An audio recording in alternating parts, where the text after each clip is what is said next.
Laporkan langsung dari Bundaran Patung Kuda di Jalan MH Tamrin. Situasinya sudah kembali kondusif, massa kembali berkumpul dan barikade polisi kembali dirapatkan. Sekarang kami mengajak Anda kembali pemirsa ke Gedung Mahkamah Konstitusi untuk menyaksikan sidang putusan perselisihan hasil pemilihan umum. Secara hukum di mahkamah. Selanjutnya, mengenai perolehan bukti yang demikian menurut mahkamah, sebagaimana surat termohon dan fakta yang terungkap di persidangan, termohon mengambil surat bukti-bukti surat tulisan dari dalam kotak suara dengan membuka kotak suara tersebut secara umum dilaksanakan dengan mengundang pengawas pemilu, para saksi dari pasangan calon, dan bahkan dengan mengundang pihak kepolisian, serta dibuatkan berita acara. Perolehan bukti yang demikian telah sejalan dengan syarat-syarat yang ditetapkan oleh mahkamah dalam ketetapan nomor 1/PHPU Pres 12/2014 tanggal 8 Agustus 2014. Menurut mahkamah, pembukaan kotak suara untuk memperoleh bukti-bukti tersebut sekiranya secara formal dianggap melanggar hukum karena tidak didasarkan pada perintah pengadilan, namun oleh karena bukti-bukti yang ada di dalam kotak suara tersebut diperlukan oleh termohon di dalam menghadapi permohonan pemohon dan dilakukan melalui proses yang transparan dan akuntabel dengan mengundang saksi, pasangan calon, pengawas pemilu, dan kepolisian, serta dengan membuat berita acara, sehingga menurut mahkamah, perolehan bukti tersebut dapat dipertanggungjawabkan secara hukum berdasarkan pasal 36 ayat 2 Undang-Undang MK, dan oleh karenanya bukti-bukti tersebut sah menurut hukum sesuai dengan pasal 36 ayat 4 Undang-Undang MK. Berdasarkan pertimbangan mahkamah di atas, tidak berarti mahkamah menyatakan bahwa termohon dapat secara bebas membuka kotak suara tanpa alasan dan proses menurut hukum atau norma lain yang berlaku. Meskipun termohon secara hukum yang berkewajiban menyimpan dan memelihara dengan sebaik-baiknya terhadap kotak suara, namun termohon dalam membuka kotak suara tersebut haruslah mengindahkan norma-norma yang berlaku. Sekiranya pembukaan kotak suara oleh termohon tersebut merupakan pelanggaran baik secara administrasi maupun hukum, namun tidak berkaitan dengan perolehan suara, maka forum penyelesaiannya bukanlah kewenangan mahkamah. Demikian pula, apabila pelanggaran tersebut bersifat etik, maka lembaga yang bertugas menangani adalah DKPP, dan apabila dalam pembukaan kotak suara tersebut termohon melakukan perubahan terhadap dokumen dimaksud, maka hal demikian merupakan ranah hukum pidana yang prosesnya menjadi kewenangan institusi lain. Dengan demikian, masalah yang dipertimbangkan oleh mahkamah adalah cara perolehan bukti dan sah atau tidak sahnya bukti yang berasal dari kotak tersebut sebagaimana telah dipertimbangkan di atas. Dalam eksepsi, menimbang bahwa terhadap permohonan pemohon, termohon dan pihak terkait mengajukan eksepsi yang pada pokoknya sebagai berikut. Eksepsi termohon. 1. Permohonan pemohon tidak memenuhi syarat permohonan sebagaimana diatur dalam pasal 75 Undang-Undang nomor 24 tahun 2003 sebagaimana telah diubah dengan Undang-Undang nomor 8 tahun 2011 tentang perubahan atas Undang-Undang nomor 24 tahun 2003 tentang Mahkamah Konstitusi, pasal 9 ayat 1 huruf B Peraturan Mahkamah Konstitusi nomor 4 tahun 2014 tentang pedoman beracara dalam perselisihan hasil pemilihan umum presiden dan wakil presiden karena tidak menguraikan dengan jelas kesalahan hasil penghitungan perolehan suara yang diumumkan oleh termohon dan hasil perhitungan yang benar menurut pemohon. 2. Perbaikan permohonan pemohon tanggal 7 Agustus 2014 merupakan materi baru dan tidak ada dalam permohonan awal maupun perbaikan permohonan tanggal 26 Juli 2014 serta di luar materi nasihat yang disampaikan mahkamah dalam persidangan pemeriksaan pendahuluan sehingga permohonan pemohon melewati tenggang waktu pengajuan permohonan. 3. Permohonan pemohon tidak jelas atau kabur obskur liber karena pelanggaran yang didalilkan oleh pemohon tersebut sistematis dan masih tidak menyebutkan kapan, di mana, dan bagaimana pelanggaran tersebut terjadi. Eksepsi pihak terkait. Pemohon tidak memiliki kedudukan hukum untuk mengajukan permohonan elitis karena pada tanggal 22 Juli 2014 pada saat berlangsungnya pleno penetapan rekapitulasi hasil penghitungan perolehan suara dan hasil pemilihan umum presiden dan wakil presiden tahun 2014 oleh termohon. Pemohon telah menyatakan menolak pelaksanaan Pilpres dan menarik diri dari proses tahapan pemilu yang sedang berlangsung dalam pemilihan umum presiden dan wakil presiden tahun 2014. Hal tersebut disampaikan oleh pemohon secara terbuka di depan publik dan disiarkan secara langsung oleh media elektronik pada tanggal 22 Juli 2014 dan diterbitkan secara luas oleh media cetak. Oleh karena itu, dengan adanya penolakan pemohon atas pelaksanaan Pilpres dan penarikan diri dari proses tahapan pemilu yang sedang berlangsung, maka secara hukum pemohon tidak lagi memiliki kedudukan hukum untuk mengajukan permohonan perselisihan hasil pemilihan umum presiden dan wakil presiden tahun 2014 kepada mahkamah. 2. Mahkamah tidak berwenang mengadili perkara akuo karena permohonan bukan mengenai kesalahan hasil penghitungan perolehan suara, melainkan mengenai pelanggaran dalam proses dan pelaksanaan pemilihan umum presiden dan wakil presiden tahun 2014 yang menurut pemohon telah menguntungkan pihak terkait. 3. Perbaikan permohonan menambah dalil baru dan melanggar ketentuan peraturan Mahkamah Konstitusi nomor 4 tahun 2014 tentang pedoman beracara dalam perselisihan hasil pemilihan umum presiden dan wakil presiden sehingga permohonan pemohon melewati tenggang waktu pengajuan permohonan. 4. Perbaikan permohonan pemohon tidak cermat dan tidak jelas karena permohonan pemohon tumpang tindih dan tidak memiliki korelasi antara posita dan petitumnya. Permohonan pemohon terhadap sengketa perselisihan hasil pemilihan umum presiden dan wakil presiden tidak memenuhi syarat formal. Pemohon tidak jelas dan tidak rinci dan menguraikan pelanggaran yang terstruktur, sistematis, dan masif. Menimbang bahwa terhadap eksepsi termohon angka 1 dan eksepsi pihak terkait angka 2 mengenai kewenangan Mahkamah mempertimbangkan bahwa pertimbangan Mahkamah dalam putusan Mahkamah Konstitusi nomor 108, 109, PHPU B7 Romawi 2009, tanggal 12 Agustus 2009 antara lain menyatakan: A. Mahkamah memutus perkara berdasarkan Undang-Undang Dasar 1945 sesuai dengan alat bukti dan keyakinan hakim. Dan B. Bahwa Mahkamah dalam mengadili perselisihan hasil pemilu tidak hanya menghitung kembali hasil penghitungan suara, tetapi juga harus menggali keadilan dengan menilai dan mengadili hasil penghitungan suara yang diperselisihkan. Mahkamah tidak melihat hasil penghitungan suara ansih, namun juga Mahkamah harus melihat pelanggaran-pelanggaran yang menyebabkan terjadinya perbedaan hasil penghitungan suara untuk menegakkan keadilan. Dengan berdasarkan pertimbangan tersebut, maka Mahkamah tidak hanya mengadili perselisihan hasil pemilu, namun juga mengadili pelanggaran pemilu yang berakibat kepada perolehan suara, sehingga menurut Mahkamah eksepsi termohon angka 1 dan eksepsi pihak terkait angka 2 tidak beralasan menurut hukum. Menimbang bahwa terhadap eksepsi termohon angka 2 dan eksepsi pihak terkait angka 3 mengenai perbaikan permohonan, menurut Mahkamah berdasarkan pasal 35 ayat 2 Peraturan Mahkamah Konstitusi nomor 4 tahun 2014 tentang pedoman beracara dalam perselisihan hasil pemilihan umum presiden dan wakil presiden dinyatakan, dalam sidang pleno pemeriksaan pendahuluan sebagaimana dimaksud pada ayat 1, Mahkamah memeriksa kelengkapan dan kejelasan materi permohonan sebagaimana dimaksud pasal 8, pasal 9, pasal 10, pasal 11 dan pasal 25 ayat 3 serta memberi nasihat kepada pemohon atau kuasa hukumnya untuk memperbaiki dan atau melengkapi permohonan apabila terdapat kekurangan.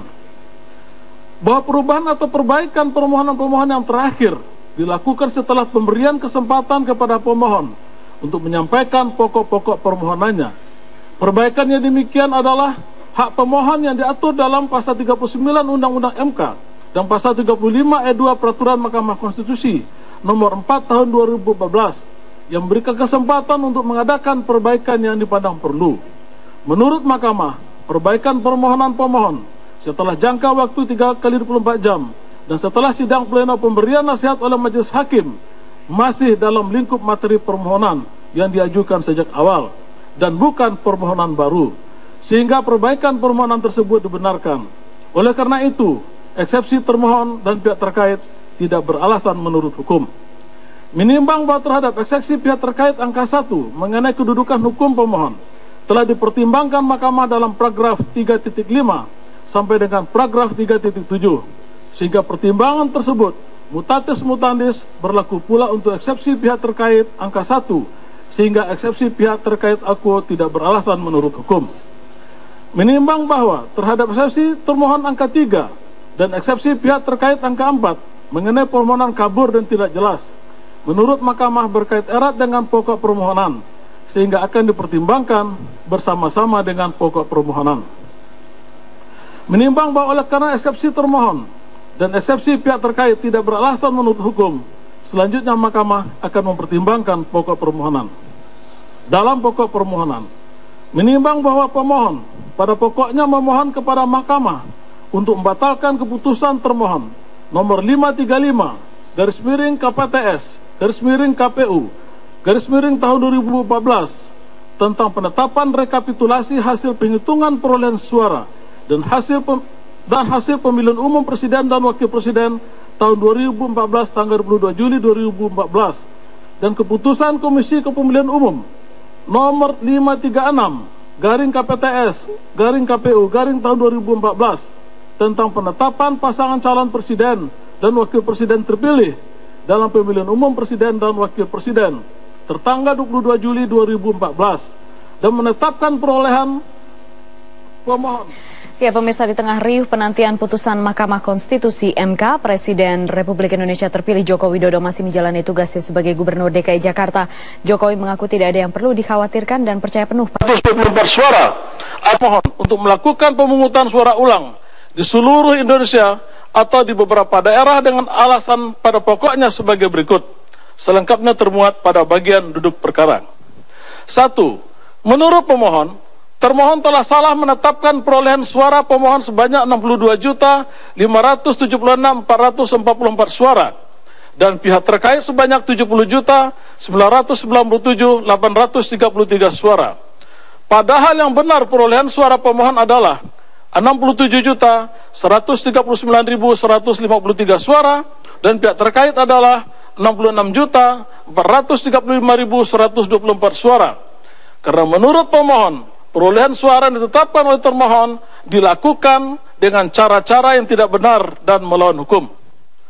2. Termohon telah melakukan perencanaan kecurangan secara terstruktur, sistematis dan masif, yaitu dengan cara mengabaikan DP4, data penduduk pemilih potensial pemilu, sebagai sumber penyusunan DPS, daftar pemilih sementara, dan DPT, daftar pemilih tetap, menambahkan jumlah DPT dan memodifikasi daftar pemilih, modifikasi logistik pemilu, dan celah keamanan elektronik yang berdampak sistemik dalam sistem IT termohon sesuai dengan prosedur keamanan internasional yang menyebabkan terjadinya kecurangan. 3. Ada mobilisasi pemilih melalui daftar pemilih tambahan DPTB dan daftar pemilih khusus tambahan DPKTB hampir di seluruh daerah pemilihan se-Indonesia dengan 4 cara, yaitu A. Jumlah seluruh pengguna hak pilih tidak sama dengan jumlah surat suara yang digunakan dan jumlah surat suara sah dan tidak sah. B. Jumlah surat suara yang digunakan tidak sama dengan jumlah suara sah dan tidak sah. C. Pengguna hak pilih dalam DPTB, pemilih dari TPS lain lebih besar dari data pemilih terdaftar dalam daftar pemilih tambahan. D.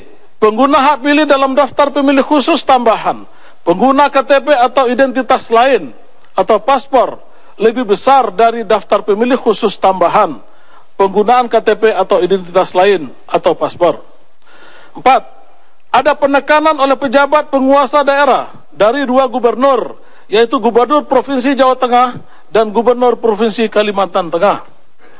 5. Ada rekayasa pihak penyelenggara, yaitu dengan sengaja menggunakan tinta yang mudah dihapus, sehingga terjadi mobilisasi masyarakat untuk dapat melakukan pencoblosan lebih dari 1 kali. 6. Telah terjadi politik uang yang bertujuan untuk memenangkan pasangan calon presiden dan calon wakil presiden nomor urut 2 yang terjadi di 4 provinsi, yaitu Jawa Timur, Jawa Tengah, Lampung, dan Sumatera Selatan. 7. Termohon melakukan hal yang nyata, merusak bukti-bukti yang ada dalam kotak suara secara merata di seluruh Indonesia. Karena pada tanggal 25 Juli 2014, termohon telah mengeluarkan surat edaran nomor 1446 KPU yang ditujukan kepada Ketua KPU Provinsi KIP Aceh dan Ketua KPU atau KIP Kabupaten Kota di seluruh Indonesia, yang isinya memerintahkan pembukaan kotak suara semua TPS di seluruh Indonesia untuk diambil formulir A5 PPWP dan model C7 PPWP. Menimbang bahwa sebelum Mahkamah mempertimbangkan lebih lanjut pokok permohonan, terlebih dahulu menyampaikan hal-hal sebagai berikut. Bahwa pasal 1 ayat 2 Undang-Undang Dasar 1945 menyatakan kedaulatan berada di tangan rakyat dan dilaksanakan menurut Undang-Undang Dasar. Dan ayat 3 menyatakan negara Indonesia adalah negara hukum. Kedua ketentuan tersebut menegaskan bahwa terdapat prinsip mendasar yang dianut dalam penyelenggaraan pemerintah negara Republik Indonesia, yaitu prinsip kedaulatan yang berada di tangan rakyat, dan kedaulatan rakyat tersebut harus dilaksanakan berdasarkan ketentuan konstitusi serta prinsip negara hukum. Artinya, kedaulatan rakyat dibatasi dan harus sesuai dengan norma konstitusi dan prinsip negara hukum. Kedaulatan rakyat bermakna bahwa negara harus dijalankan dan dikendalikan berdasarkan kehendak rakyat sebagai pemegang kekuasaan tertinggi berdasarkan konstitusi. Penyelenggaraan pemerintah negara dengan segala bentuk kebijakannya tunduk pada kehendak dan kemauan rakyat yang berdaulat. Penyelenggaraan pemerintah negara yang berdasarkan kehendak rakyat inilah yang disebut pemerintahan demokrasi, yaitu pemerintahan dari rakyat, oleh rakyat, dan untuk rakyat. Demokrasi meniscayakan kebebasan setiap orang untuk ikut menentukan jalannya pemerintahan negara. Karena dengan kebebasan itulah hak politik setiap rakyat dapat dilaksanakan dengan baik dan benar. Hak dan kebebasan tersebut mencakup antara lain kebebasan untuk memilih dan dipilih sebagai pemimpin dan wakil rakyat yang akan menjalankan kekuasaan pemerintah negara, serta kebebasan untuk berpartisipasi dalam pemerintahan termasuk mengawasi jalannya pemerintahan negara. Oleh karena itu, hak memilih dan dipilih, hak mengeluarkan pendapat adalah merupakan sebagian hak konstitusional setiap warga negara dalam pemerintahan demokrasi.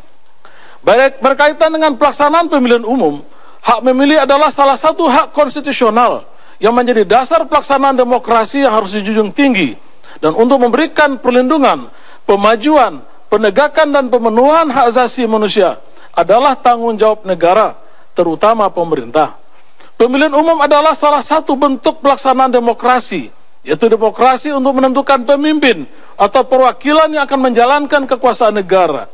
Pemilihan umum presiden dan wakil presiden antara lain untuk memilih pemimpin bangsa dalam waktu 5 tahun sekali, yang selanjutnya akan membentuk pemerintahan yang melindungi segenap bangsa Indonesia dan seluruh tumpah darah Indonesia, memajukan kesejahteraan umum, mencerdaskan kehidupan bangsa, dan ikut melaksanakan ketertiban dunia yang berdasarkan kemerdekaan, perdamaian abadi,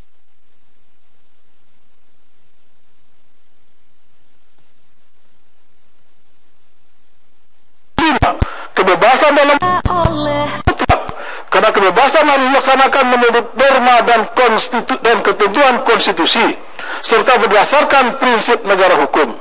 Hak dan kebebasan memilih setiap warga negara harus berdasarkan pada norma dan ketentuan konstitusi serta tata cara yang dilakukan berdasarkan norma hukum dan peraturan perundang-undangan yang berlaku. Disinilah prinsip konstitusi dan prinsip negara hukum harus dijalankan. Pelaksanaan hak memilih sebagai hak asasi dan kebebasan dalam demokrasi melalui pemilihan berdasarkan norma dan tata cara yang ditentukan dalam peraturan perundang-undangan. Dengan demikian, kedua prinsip tersebut, yaitu prinsip kebebasan dan demokrasi serta prinsip negara hukum, harus dilaksanakan secara seiring dan sejalan, sehingga walaupun dengan alasan untuk melindungi hak dan kebebasan memilih, negara dalam ini penyelenggara pemilihan umum tidak boleh memberikan hak pilih itu dengan semena-mena, melanggar prosedur dan tata cara sesuai dengan peraturan perundang-undangan yang berlaku. Pelanggaran prosedur dan tata cara tersebut adalah pelanggaran atas prinsip negara berdasarkan hukum. Hakikat pemilihan umum bukanlah semata-mata dalam rangka mencapai tujuan untuk mendapatkan dukungan dan legitimasi rakyat semata, tetapi pemilihan umum harus pula melalui prosedur dan tata cara yang ditentukan oleh hukum yang berlaku. Dalam demokrasi, antara tujuan dan tata cara adalah dua sisi yang tidak bisa diabaikan. Prosedur dan tata cara justru memberi jaminan tegaknya prinsip demokrasi yang memberi jaminan atas persamaan hak, kesetaraan dan kebebasan itu sendiri. Oleh karena itu, Undang-Undang Dasar 1945 menentukan dengan tegas azas penyelenggaraan pemilihan umum yang harus ditaati dalam penyelenggaraan pemilihan umum, yaitu azas langsung, umum, bebas, rahasia, jujur dan adil. Azas tersebut dimaksudkan untuk memberikan jaminan bahwa setiap orang dilindungi hak dan kebebasannya untuk memilih dan dipilih, serta memberikan perlakuan yang sama dan adil kepada setiap orang atau kepada setiap peserta dalam pemilihan umum. Untuk menjamin penyelenggaraan pemilihan umum dengan memenuhi azas-azas tersebut, konstitusi mengamanatkan untuk membentuk suatu komisi pemilihan umum yang bersifat nasional, tetap dan mandiri, dalam rangka mengawal dan menegakkan negara demokrasi yang berdasarkan konstitusi dan prinsip negara hukum tersebut. Undang-Undang Dasar 1945 membentuk lembaga peradilan konstitusi, yaitu Mahkamah Konstitusi, yang dalam kaitannya dengan pemilihan umum berwenang untuk memutus perselisihan hasil pemilihan umum. Vide pasal 24C Undang-Undang Dasar 1945. Dalam menjalankan wewenangnya memutus perselisihan hasil pemilihan umum tersebut, yaitu sejak putusan nomor 41 PHPU D6 Romawi 2008 bertanggal 2 Desember 2008 perselisihan hasil pemilihan umum Gubernur Jawa Timur, Mahkamah telah memaknai wewenangnya untuk memutus hasil pemilihan umum tidak saja terbatas pada hasil penghitungan suara semata-mata, tetapi juga termasuk memutus pelanggaran dalam proses pemilihan umum yang berpengaruh pada perolehan suara. Pelanggaran tersebut mencakup pelanggaran administrasi persyaratan peserta pemilihan umum yang berakibat pembatalan peserta pemilihan umum. Misalnya dalam membatalkan dan mendiskualifikasi peserta pemilihan umum yang tidak memenuhi syarat menurut ketentuan undang-undang, serta pelanggaran administrasi dan pidana pemilu yang dilakukan sedemikian rupa dilakukan oleh penyelenggara pemilu dan atau bersama-sama peserta pemilu untuk pemilihan umum secara terstruktur, sistematis dan masif yang berpengaruh signifikan terhadap hasil pemilihan umum. Dalam putusan Mahkamah nomor 41 PHPU D6 Romawi 2008 tanggal 2 Desember 2008, antara lain dalam paragraf 3.25, Mahkamah mempertimbangkan tidak dapat dinafikan bahwa seluruh penyimpangan yang terjadi dalam proses tahapan pemilu kada akan sangat berpengaruh secara mendasar pada hasil akhir, dan dengan absennya penyelesaian sengketa secara efektif dalam proses pemilu kada mengharuskan Mahkamah untuk tidak membiarkan hal demikian apabila bukti-bukti yang dihadapkan memenuhi syarat keabsahan undang-undang dan bobot peristiwa yang cukup signifikan. Kemudian paragraf 3.28 putusan tersebut, Mahkamah juga antara lain mempertimbangkan dalam memutus perselisihan hasil pemilu kada, Mahkamah tidak hanya menghitung kembali hasil penghitungan suara yang sebenarnya dari pemungutan suara, tetapi juga harus menggali keadilan dengan nilai-nilai dan mengadili hasil penghitungan suara yang diperselisihkan. Sebab kalau hanya menghitung dalam arti teknis matematis, sebenarnya bisa dilakukan penghitungan kembali oleh KPUD sendiri di bawah pengawasan Panwaslu atau aparat kepolisian, atau cukup oleh pengadilan biasa. Oleh sebab itu, Mahkamah memahami bahwa meskipun menurut undang-undang yang dapat diadili oleh Mahkamah adalah hasil penghitungan suara, namun pelanggaran-pelanggaran yang menyebabkan terjadinya hasil penghitungan suara yang kemudian dipersengketakan itu harus pula dinilai untuk menegakkan keadilan. Hal ini sesuai dengan ketentuan pasal 24 ayat 1 Undang-Undang Dasar 1945 yang berbunyi, kekuasaan kehakiman merupakan kekuasaan yang merdeka untuk menyelenggarakan peradilan guna menegakkan hukum dan keadilan. Dan pasal 28D 1 Undang-Undang Dasar 1945 yang berbunyi, setiap orang berhak atas pengakuan, jaminan, perlindungan dan kepastian hukum yang adil serta perlakuan yang sama di depan hukum. Dalam putusan nomor 31 PHPUD dan seterusnya tanggal 30 Juni 2010 pada paragraf 3.27, Mahkamah kembali mempertimbangkan antara lain bahwa dalam rangka menjaga tegaknya demokrasi, Mahkamah harus menilai dan memberikan keadilan bagi pelanggaran-pelanggaran yang terjadi dalam pelaksanaan demokrasi, termasuk penyelenggaraan pemilu kada. Pandangan Mahkamah tersebut didasarkan atas pemahaman bahwa demokrasi tidak saja didasarkan pergulatan kekuatan politik semata, namun lebih jauh dari itu, harus dilaksanakan sesuai aturan hukum. Oleh karena itu, setiap keputusan yang diperoleh karena suara terbanyak dapat dibatalkan oleh pengadilan jika terbukti menurut hukum dan keyakinan, saya ulangi, dan keyakinan hakim, terdapat pelanggaran terhadap prinsip-prinsip hukum yang dapat dibuktikan secara sah dan meyakinkan di hadapan pengadilan. Dengan demikian, menurut Mahkamah, kewenangan Mahkamah untuk memutuskan dan mengadili hasil pemilu tidak saja terbatas pada penghitungan suara yang dipersengketakan, tapi juga termasuk memutus dan mengadili pelanggaran yang terjadi yang dapat mempengaruhi perolehan suara dalam pemilu. Kemudian dalam putusan nomor 45 dan seterusnya tanggal 7 Juli 2010 mempertimbangkan antara lain terhadap pelanggaran-pelanggaran tersebut, Mahkamah menilai telah terjadi pelanggaran secara terstruktur, sistematis dan masif. Hal itu terbukti karena tindakan tersebut telah direncanakan sedemikian rupa, terjadi secara meluas di seluruh kabupaten Kota Waringin Barat, serta dilakukan secara terstruktur dari tingkatan paling atas, yang dimulai dari pasangan calon, tim kampanye dan seluruh tim relawan sampai dengan tingkatan paling rendah di tingkat RT, sehingga mempengaruhi hasil-hasil perolehan suara bagi masing-masing pasangan calon.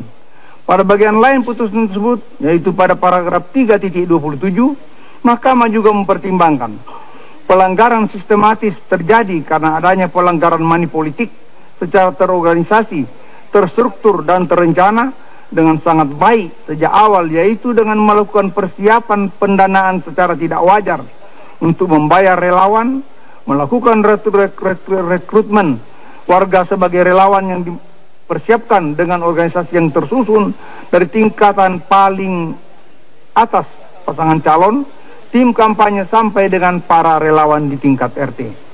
Jenis dan modus pelanggaran yang sama terjadi juga pada perselisihan hasil pemilihan kepala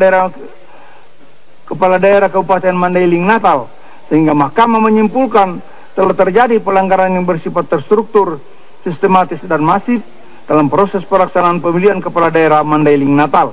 Oleh karena itu, Mahkamah memutuskan membatalkan hasil pemilihan umum dan memerintahkan Komisi Pemilihan Umum untuk melakukan pemungutan suara ulang. Ide putusan Mahkamah nomor 41 dan seterusnya. Dalam putusan nomor 144 dan seterusnya tanggal 3 September 2010, dalam paragraf 3.32, Mahkamah juga mempertimbangkan pelanggaran sistematis terjadi karena adanya pelanggaran yang dilakukan oleh pihak terkait dengan memobilisasi pegawai negeri sipil atau PNS secara terorganisasi, terstruktur dan terencana dengan sangat baik sejak awal, yaitu dengan melakukan persiapan dengan melakukan pertemuan-pertemuan yang melibatkan para camat, lurah dan kepala lingkungan sekota Manado untuk mendukung pihak terkait menjadi pemenang dalam pemilu kada Kota Manado, yang disertai intimidasi berupa pemecatan kepada beberapa kepala lingkungan dan karyawan perusahaan daerah Pasar Kota Manado yang tidak mau mendukung pihak terkait. Pada berbagai putusan tersebut, Mahkamah juga menegaskan bahwa terpenuhinya unsur PSM tidak harus terjadi di seluruh daerah pemilihan, kan tapi cukup dibuktikan di daerah-daerah tertentu dan tidak serta-merta berakibat dibatalkannya hasil pemilihan umum. Mahkamah juga mempertimbangkan signifikansi selisih peringkat perolehan suara, sehingga jikapun dilakukan pemungutan suara ulang akan dapat mengubah perolehan suara. Saya ulangi, mengubah peringkat perolehan suara. Berdasarkan pertimbangan kerangka berpikir tersebut, selanjutnya Mahkamah akan mempertimbangkan pokok permohonan sebagai berikut. Pengurangan suara pemohon dan penambahan suara pihak terkait.